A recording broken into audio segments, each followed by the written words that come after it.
올해 메이저리그 포심 평균 구속은 94.3마일, 2016년 92.6마일에서 매해 꾸준히 증가하며 이제는 94마일을 넘어섰습니다. 2024년 베이스볼 서번트 자료에 따르면 90마일 초반대 포심은 피안타율이 2할 6푼 7리, 하지만 97, 98마일에서는 2할 초반, 그리고 101, 102마일 포심은 피안타율이 1할 4푼 3리, 헛스윙률은 무려 36%에 달했죠. 빠른 공이 곧 성공이란 단순한 공식, 그리고 평균 구속이 더 빨라진 올해 메이저리그 전체 타율은 2할 4푼 3리, 2017년 이후 가장 낮은 수치를 기록하고 있습니다. 그렇다면 이런 시대에 타자들은 어떻게 살아남을 수 있을까요? 그 해답은 현재 메이저리그에서 가장 뛰어난 성적을 내고 있는 타자들을 분석하면 보입니다. 2025년 그 해답을 보여주는 두 명의 타자가 있습니다. 저지의 하드히트 왕자를 무너뜨린 카일 슈와버, 그리고 데뷔 3개월 만에 차세대 홈런 왕이라 불리는 닉 커츠. 괴물들이 가득한 리그에서 이 두 타자는 도대체 어떤 능력으로 정상에 올라선 걸까요? 알고 보면 더 재밌다. 안녕하세요, 스탐입니다. 2025년 카일 슈와버는 단순히 좋은 시즌을 보내고 있는 게 아닙니다. 슈와버는 지금 커리어 하이 시즌을 보내고 있습니다. OPS 플러스, 장타율, 타점 모두 커리어 하이를 찍고 있으며 49홈런으로 자신의 최고 홈런 기록도 이미 넘어섰죠. 무엇보다 중요한 건 바로 이 수치인데요. 올해 슈와버의 하드히트율은 무려 60.4%, 10번 중 6번 이상은 95마일 이상의 속도로 공을 때려내고 있다는 뜻이죠. 이는 저지가 데뷔한 이후 한 번도 뺏기지 않았던 하드히트 킹 자리를 무너뜨린 성과입니다. 하지만 이 기록이 단순히 힘만으로 가능했던 건 아닙니다. 슈와버의 평균 배트 스피드는 77.2마일, 리그 전체 5위. 빠른 배트 스피드 덕분에 고속 패스트볼에도 밀리지 않으며 특히 포심 패스트볼 상대 득점 가치가 무려 플러스 27, 2위인 후안 소토와도 압도적인 격차를 보여주고 있죠. 그리고 여기서 주목해야 할 부분이 바로 선관입니다. 슈와버는 단순히 빠르게 휘두르는 게 아니라 볼과 스트라이크를 가려내는 능력이 탁월합니다. 그렇기 때문에 투수들이 핀포인트 제구를 하려다 오히려 제구가 더 흔들리게 되고, 그러다 공이 몰리며 슈와버는 이를 놓치지 않고 장타로 연결하죠. 아무 공이나 휘두르는 타자였다면 아무리 빠른 배트 스피드를 가졌다 해도 배럴에 맞출 확률이 낮아지고,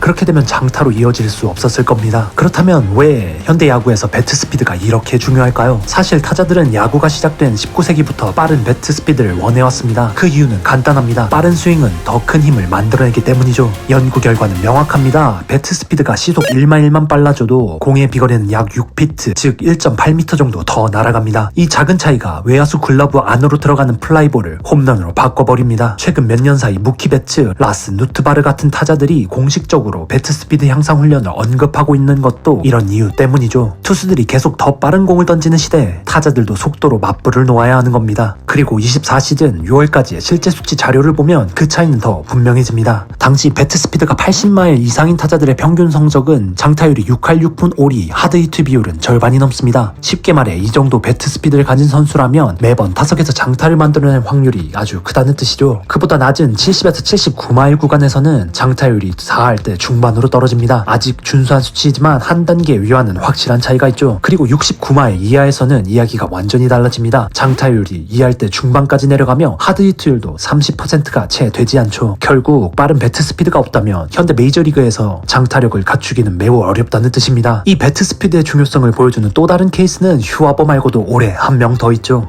슈와버는 전형적인 풀히터입니다. 공을 앞쪽에서 잡아당겨 강력한 힘과 빠른 배트 스피드로 담장을 넘기죠. 슈와버의 인터셉트 포인트는 평균 30.7인치보다 더 앞선 33.3인치에 있습니다. 그렇다면 반대 스타일, 즉 공을 더 깊게 끌어치는 타자 중에 올해 가장 주목받는 선수는 누구일까요? 바로 오클랜드의 신인 닉 커츠입니다. 7월 25일 커츠는 메이저리그 역사상 최연소이자 최초 루키 신분으로 한 경기 4홈런을 기록했습니다. 그리고 단 66경기 만에 조 디마지오 이후 최다 장타 기록을 세웠죠. 올 시즌 WRC 플러스는 무려 182, 리그 전체에서 에런 저지 바로 뒤 2위에 해당합니다. 비결은 무엇일까요? 우선 체격부터 압도적입니다. 193cm, 110kg이란 탄탄한 프레임, 이에 걸맞게 배럴 비율은 21.3%, 하드히트율은 54.9%라는 엘리트급 수치를 기록하고 있죠. 배트 스피드 역시 평균 77.4마일, 슈와버보다 근소하게 빠르고 200번 이상 스윙한 타자 중 단 4명만이 커츠보다 더 빠릅니다. 하지만 진짜 무기는 따로 있습니다. 바로 인터셉트 포인트의 깊이와 선관입니다. 커츠의 타격 지점은 평균보다 훨씬 긴 25.5인치, 이는 올해 200개 이상 스윙한 타자 중에 가장 깊은 수치 중 하나입니다. 즉 커츠는 공을 끝까지 보다가 빠른 배트 스피드로 커브해 장타로 연결하는 겁니다. 보통 앞에서 친다는 건 강하게 맞힐 수 있지만 변화구에는 약해집니다. 반대로 뒤에서 친다는 건 공을 끝까지 보고 정확하게 맞히지만 힘은 덜 실리죠. 그러나 커츠는 배트 스피드가 워낙 빠르기 때문에 이론적으로 모순되는 두 가지를 동시에 해냅니다. 끝까지 보고도 강하게 칠 수 있는 겁니다. 커츠는 커츠는 이에 대해 이렇게 말합니다. 저는 억지로 공을 잡아당기려고 하지 않아요. 좌중간을 향해 밀어치려 하고 타이밍에 따라 자연스럽게 방향이 정해지죠. 모든 게 타이밍에 달려 있습니다. 즉 뛰어난 배트 스피드 덕분에 볼을 끝까지 지켜볼 수 있게 됐고 이것이 좋은 성광과 장타를 칠 수 있는 능력으로 연결됐죠. 바로 이게 닉 커츠가 단숨에 리그 정상급 타자로 올라선 이유입니다. 결국 슈와버와 커츠는 같은 배트 스피드 엘리트이지만 타격 철학은 정반대입니다. 슈와버는 공을 앞쪽에서 잡아당겨 빠른 배트 스피드로 직선적인 홈런을 만들어내는 전형적인 풀히터, 반면 커츠는 공을 끝까지 끌어들여 깊은 지점에서 맞히며 배트 스피드로 그 손해를 메우는 컨택 기반의 강타자죠. 한쪽은 앞에서 강하게 다른 한쪽은 뒤에서 오래 보고 정확하게, 하지만 둘 다 결과적으로는 빠른 배트 스피드라는 무기를 통해 메이저리그 투수들의 강속구를 압도하고 있습니다. 그럼에도 불구하고 타격에 정답은 없습니다. 배트 스피드가 리그 하위권인 아라에즈, 스티븐 콴도 탁월한 배트 컨트롤로 2할 후반대의 타율을 유지하고 있죠. 그 비밀은 바로 스퀘어업 레이트, 즉 배트가 공의 스윗 스팟을 얼마나 정확하게 맞췄는가를 보여준 지표에 있습니다. 쉽게 말해 배트 스피드와 투구 스피드를 고려했을 때 낼 수 있는 최대 타구 속도에 얼마나 가까이 도달했는지를 비율로 나타내는 수치죠. 80% 이상이면 정확히 스윗 스팟에 맞았다고 평가됩니다. 아라에즈는 전체 스윙 중 스퀘어랩에 해당하는 스윙의 비율이